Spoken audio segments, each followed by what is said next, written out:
Welcome back to our text-based adventure series. This is video number 2, and today we're going to be modifying the code that we worked on in video number 1. We're going to be changing our function. Instead of it being to say hello, our function is going to be called main. And when we are working in the main.python program, it's going to call a function called main. So no more is it going to be say hello. When we're working in this file, it's going to call the function called main. When it calls that function main, it's going to get the definition of main, and it's going to ask the player the name of the user.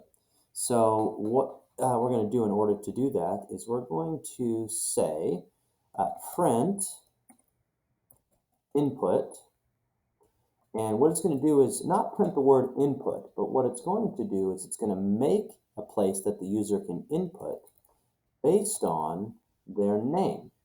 And the question goes, and the text you want to display goes inside of these parentheses and inside of quotation marks.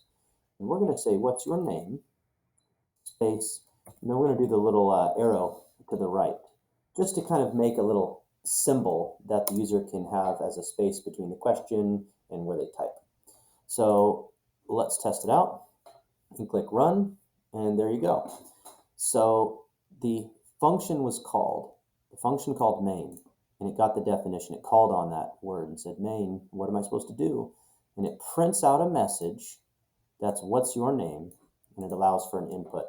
So if I type in coder and click enter, it's just going to print that message out afterwards. It's going to print the input to the screen. Well, what we're going to do is take that and store it as a player name. So instead of printing it out, we're going to say create a variable called player underscore name, and that equals an input the question of what's your name. Now you'll see that it says it's lit up in green, and if you highlight it or put your mouse over it, it says local variable player name is assigned to but never used. So what it's saying is that you're trying to use it, but it's not called upon.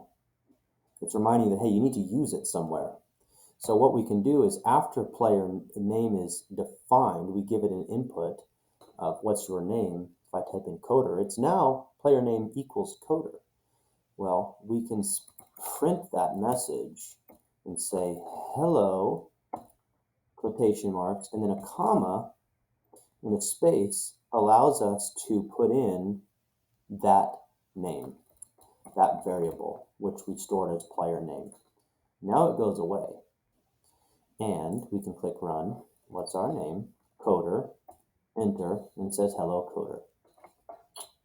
Okay, we're going to take that and use that in our next video as we get ready to start our adventure. We're so close. We're just setting up the main function to get ready for the game, and in a later video we'll maybe come back to this and allow that player to change their name when it's asked. Maybe it says, hello, are you sure you want to use this name?